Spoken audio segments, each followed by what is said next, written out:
Βιντεάκι με πριν, αλλά σε Dolby Vision ανάλυση 4K πάλι.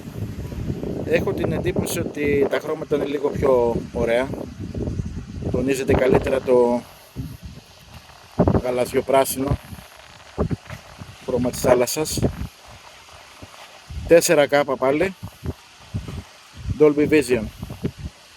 Παραλία Μιλοπόταμου, όπως θέλετε πείτε, μετά τη Τσαγκαράδα, Αιγαίων Πέλαγος.